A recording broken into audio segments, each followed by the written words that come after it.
Fais le premier pas et il va te bénir. Rentrons vers Dieu. Que l'année 2026, tel que le Seigneur a commencé à nous bénir, tel que le Seigneur a commencé, comme je le disais tout à l'heure, même si tu n'as pas de cœur pour comprendre, tu as les yeux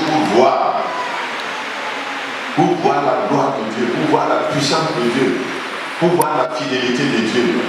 Va, approche-toi à ce Dieu-là. Sois honnête dans ta relation avec lui et l'homme.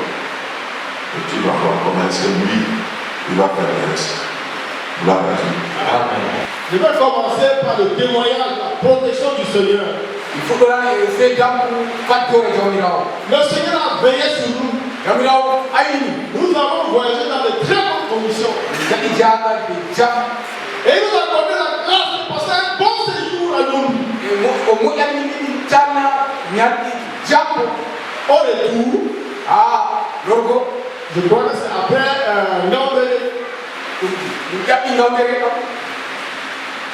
nous avons vu un bus de touristique qui a fait l'accident. Vraiment, c'était horrible. Donc, le bus est venu cogner un camion qui avait garé sur ce. Donc, on a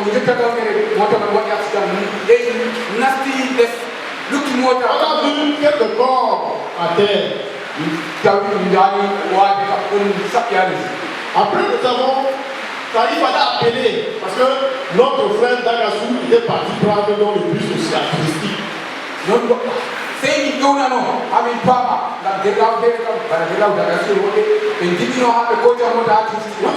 appelons le frère Dagassou.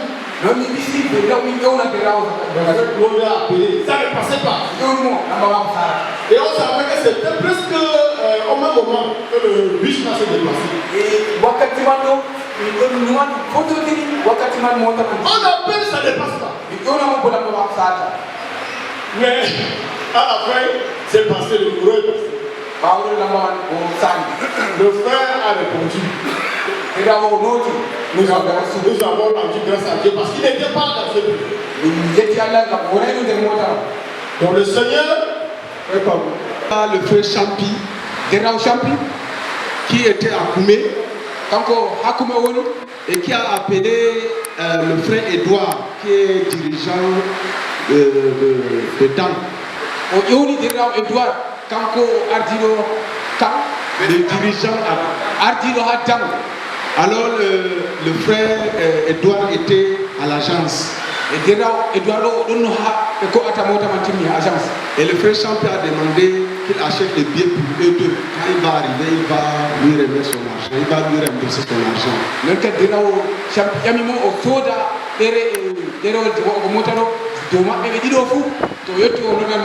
Donc quand Champi a quitté Koumé pour aller à l'agence touristique, en passant, il nous a vu à l'agence de Danaï. Il dit qu'il faut que vous passe à lui, Papa Olina. Il est passé, il a salué Papa Olina. Donc le temps qu'il a perdu pour saluer le Papa Olina, le bus qu'ils avaient acheté le billet avait déjà pris le départ.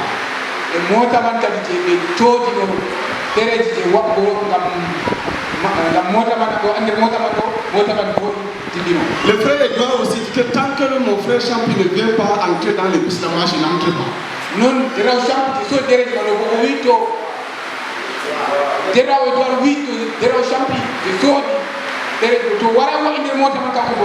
Je vais voyager que sauf qu'avec mon frère. Dagassou, lui, il arrive. Il dit que pardon, lui il veut à tout prix voyager. Même si c'est tient debout. Par contre, il veut entrer dans le bus. On lui dit non.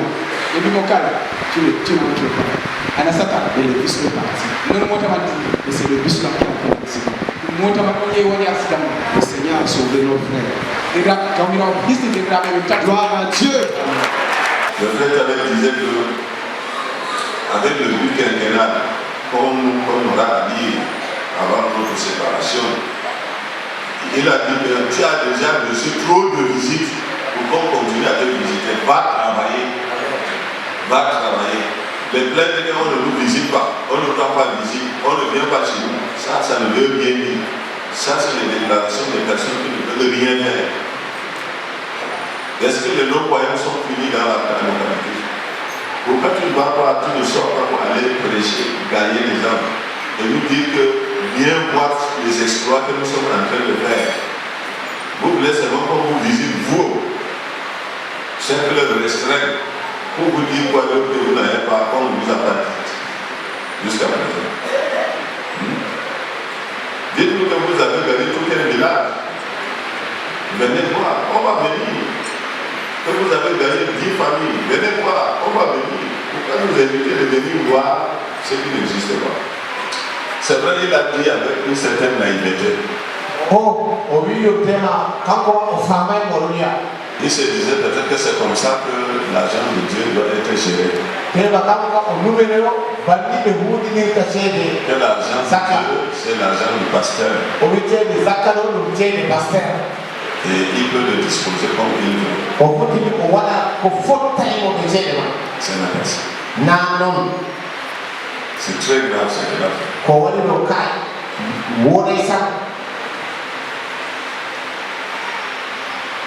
Il a concentré tout ça sur lui seul. Il n'a pas dit qu'il a aidé une veuve. Il n'a pas dit qu'il a envoyé à la conquête du monde. Il n'a pas dit qu'il a construit une chambre bien ou bien en hall. La moto, c'est pour lui. Le carburant, c'est pour sa moto. La nourriture qu'il a reçue, laquelle il a reçu des autres, c'est lui aussi qui a mangé avec sa famille. Et là, même, je dis qu'il est naïf, il ne savait pas qu'il était en train de dire de mauvaises choses. Nous avons lu tout à l'heure. Moïse disait qu'il s'était séparé de ça. Ce que le peuple a donné à Dieu.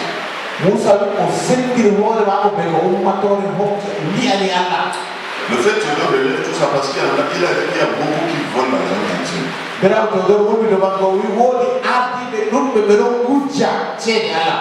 L'argent qui n'est pas destiné à eux. Dans notre ministère, il dit qu'il y a des gens qui ont créé tellement de rubriques, des pourcentages.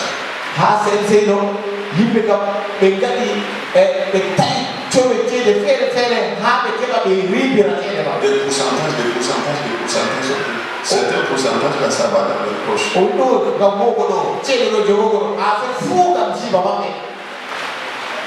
Argent, conquête provinciale, conquête départementale, conquête arrondissementale, conquête de village, conquête de ceci, conquête de ça. Tellement de pourcentages.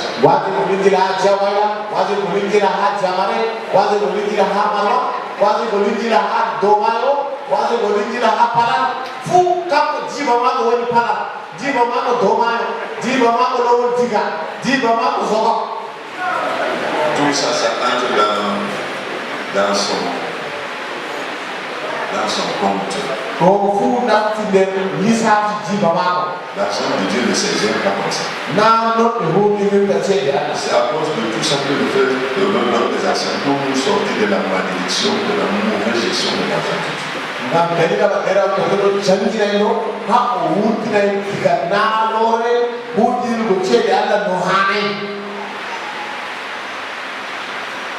La plupart de nous, les personnes d'entre nous, ont des difficultés de vivre. La plupart, c'est parce qu'ils vont tuer.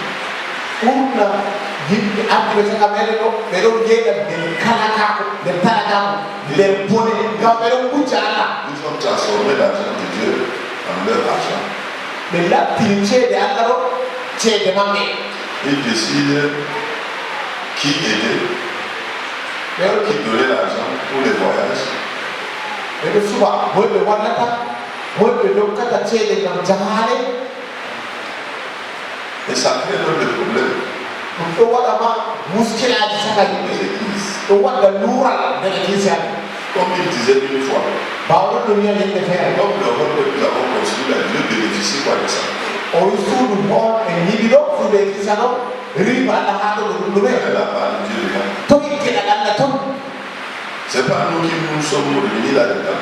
na enen hawti nder suudu man na Quand nous achetons la voiture, to en coodi moota est-ce que c'est Dieu qui roule dedans? allah on ɗon laanya moota man na Dieu voudrait que l'argent qui lui appartient soit, c'est-à-dire en dehors de certains besoins autorisés, servir pour la conquête du monde. ceede wakkante allah yiɗi yo toni haajeji goɗɗiɗi fuu wonɗiɗi sera ɗo ceede je hutinirta je waaji mo lincila en gadda yimɓe ha no ɗinki L'argent de la conquête provinciale doit servir pour la conquête provinciale proprement dit.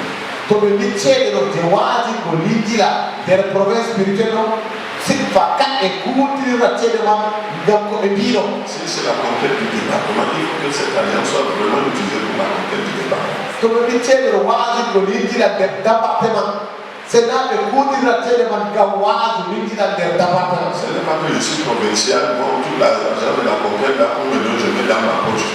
En tout cas, ce n'est pas ce que moi je fais. Moi, je ne fais pas ça.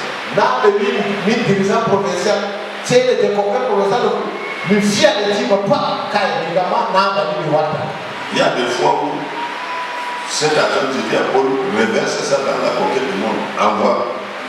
dego Pas la problème. mi wiya frère Paul ceede man ɗo hawtude ceede nuldugo hakkuɓe ɗo e nulduɗum hakkuɓe Je n'ai détenu aucun franc de la province, de la conquête provinciale. Aucun.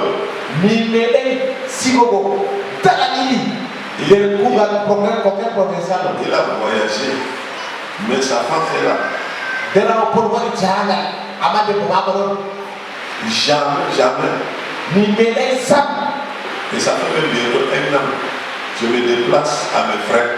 jonta woni duuɓi gotel jaale am fuu ɓe ceeɗe jiba Je wote me ceeɗe déplace à mes frères. jaale am fuu ɓe ceeɗe jiba J'arrange la voiture, la vieille voiture, c'est à mes frères. mi moƴƴina moota tiggalo ɓe ceeɗe jiba Je n'ai déboursé aucun franc. mi hoota ceeɗe église ko daraniɗi Ça, c'est pour rafraîchir en fait en mémoire. ɗo kam ha keɓa paa boɗɗum Ce qui me préoccupe, ko ɗo sukliyam c'est notre expansion. haali en keɓa en mawna Si un groupe veut aller évangéliser, ko yimɓe yiɗi yawgo waasi mais leur le transport. yoɓatɓe ceede moota Si l'église envoie des gens à Koumé, to église noddi yimɓe ha kume envoie les paye le transport. yoɓum ceede jahangal maɓɓe S'il y a un matériel qui peut servir pour la conquête des âmes, achète. to woodi hunde e hutinirta ha yimɓe huɗɗina yeeso almasihu soodu Ce sont les frères en charge de ces choses-là qui s'occupent de ça. ɗum C'est jeeɗo non seulement l'autorisation, s'il y a l'argent dans la caisse, Paul vérifie s'il y a l'argent dans la caisse qui peut suffire à acheter telle chose et puis qu'il y ait quelque chose qui peut rester, on ne sait jamais. Faites-le.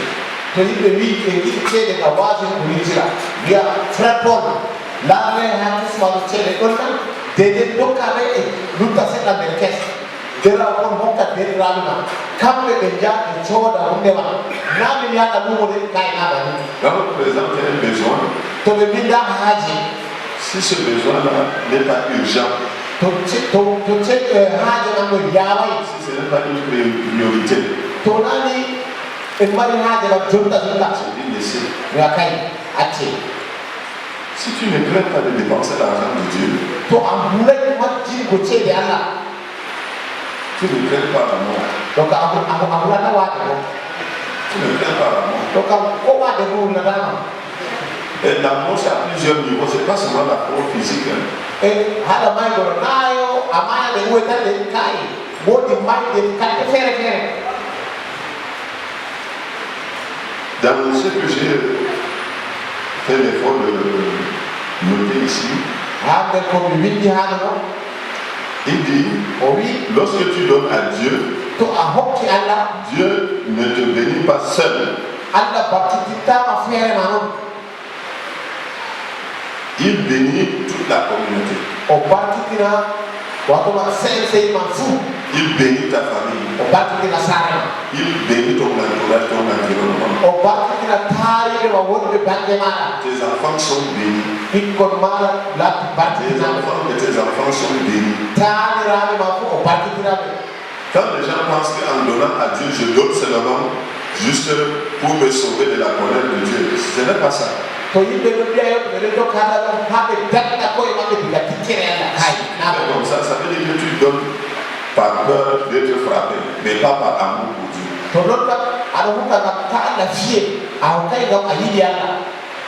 Mais nous devons donner par amour pour Dieu. Je vais te dire quelque chose, frère. Pas pour m'exiler, mais pour te dire que le Seigneur nous voit et il connaît nos besoins. Et il pourvoit souvent au-delà de ce que des limites raisonnables, humainement raisonnables.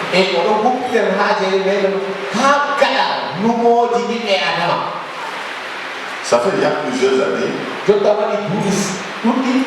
j'ai commencé par donner un mois de salaire janvier en totalité à Dieu. Je suis allé à 2 mois. Je suis allé à 3 mois.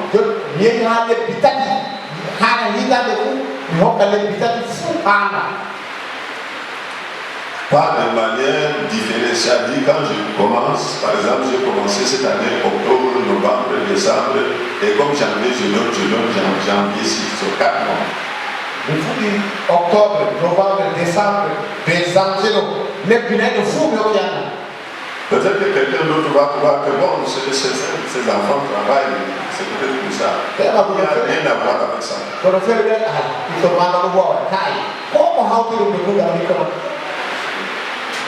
J'ai même une qui travaille, son salaire ne dépasse ma part, mais qui chaque fois, mon argent de grand est fini.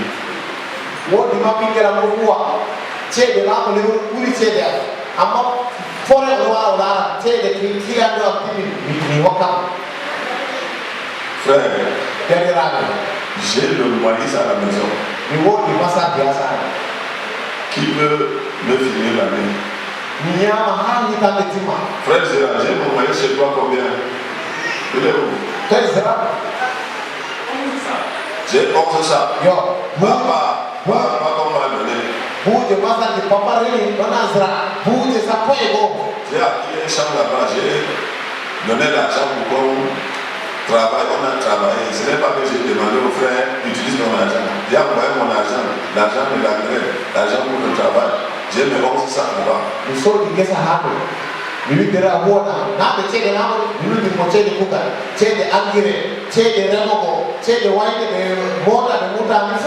Ensuite même, nous avons été proclamés supra église et par la grâce de Dieu, Dieu a fait de moi le responsable de l'évangélisation.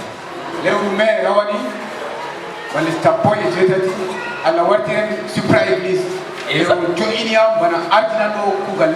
avons lancé l'opération 1000 donateurs de 500 francs chaque mois. En décembre, le Seigneur nous a bénis avec 520 000 francs pour l'évangélisation. Nous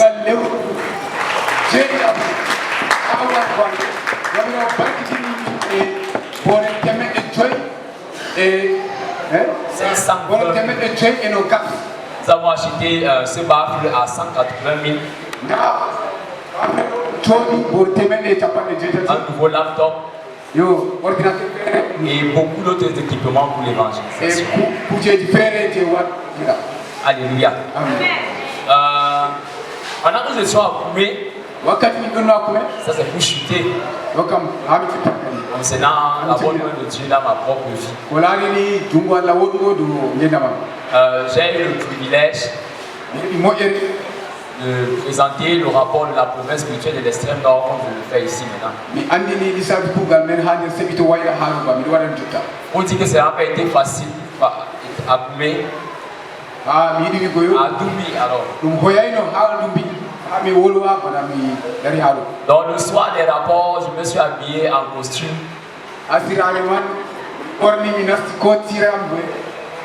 Et un frère m'a titillé, il m'a dit mais tu es chaud comme ça, c'est toi qui m'as présenté. Il m'a dit que tu es chaud, c'est toi qui m'as présenté le rapport. Et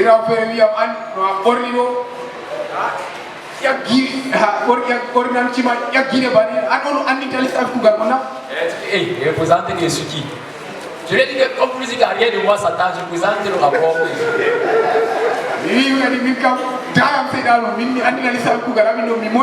Ok. Nous sommes arrivés à la retraite. On dit que la retraite était tellement, c'est-à-dire que c'était la retraite, c'était restreint.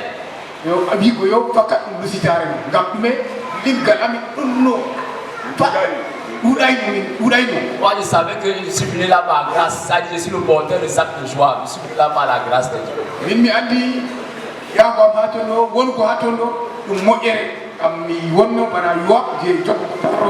Donc, pendant que j'étais en train de causer avec Papa Olina, nous avons entendu extrême nord. Frère, je suis mort 3 fois en mon nom, je suis venu 4 fois. Ça dit, j'ai paniqué.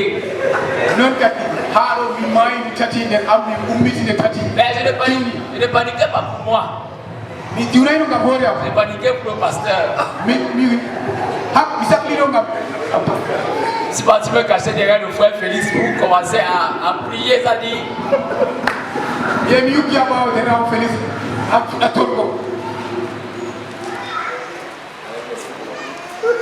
Et il s'est présenté. Et qui va présenter le rapport?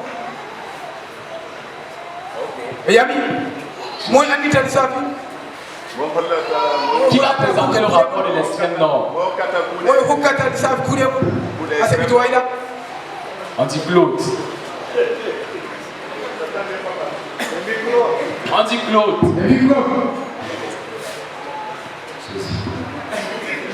Et c'était difficile, frère. Je suis arrivé. Et Satan n'était pas parti. Je suis arrivé. C'est d'abord cool parce que finalement, quand tu as la fousse là, tu ne vas pas tenir le papier. J'ai déposé le rapport sur la table.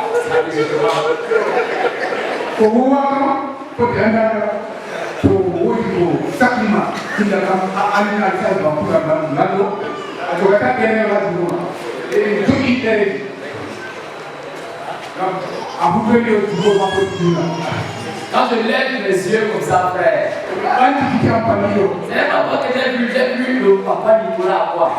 Le frère Joshua, le frère Alphonse Taroy, maman Alain Baka, maman Esther Wana, le frère Todor, et papa où il était là à 5 cm. C'était attaché.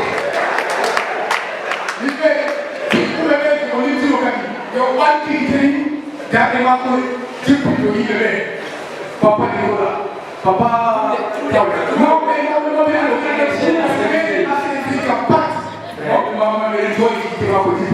j'ai pris l'autorité sur moi-même. J'ai présenté le rapport.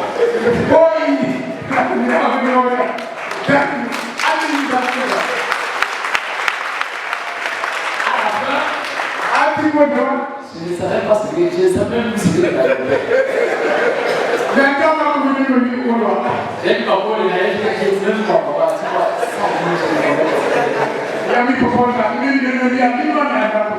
ok, c'est pas tu m'assois. Frère, mon corps, frère, ça dit, je n'arrivais plus à avoir mon téléphone. J'ai des gens qui me prient les filles.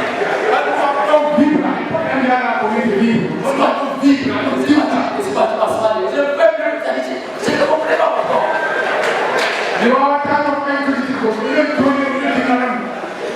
Est-ce que papa m'a trouvé des hommes, c'est comment? Je n'arrive même pas à m'expliquer, gars. C'est chaud.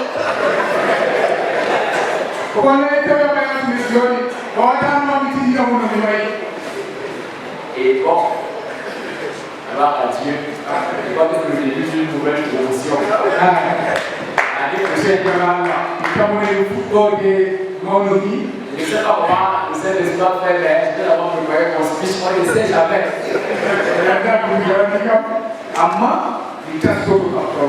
Gloire à Dieu. Et que tu as très bien présenté. Et c'était très bien, tu étais très éloquent dans la présentation. Mais quelqu'un pense comme s'il ne me croyait même pas.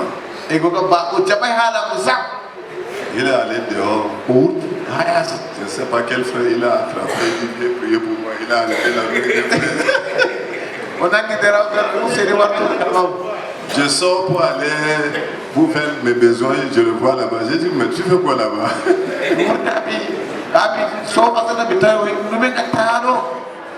C'est là où il m'expliquait ce qui lui était arrivé. Qu'est-ce qu'elle veut dire par là? Quand vous voyez les gens diriger, vous pouvez vous moquer d'eux. Vous pouvez vous moquer d'eux. Mais c'est quand vous êtes, ou bien tu es appelé à faire, tu vas comprendre. Il y avait un frère qui critiquait trop les dirigeants. Chaque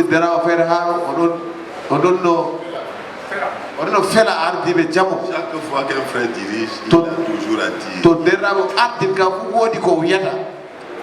Un jour alors, on l'a programmé. C'est lui qui devait diriger la première partie du développement. Quand il a commencé, il était d'abord perdu. Après ça, il a commencé à changer de position. Il mettait le pied devant.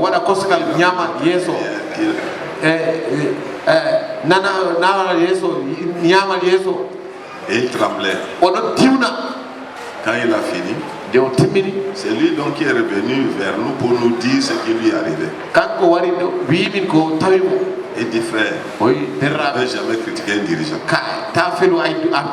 Que lui, il allait tomber quand il était devant nous. Que quand vous m'avez vu changer de position, c'est pour maintenir l'équilibre. Parce que quand je tourne comme ça, je vois les yeux de tel ancien. Quand je tourne comme ça, je me suis demandé, est-ce que je suis en train de dire même les vraies choses? Pourquoi on me regarde comme ça? On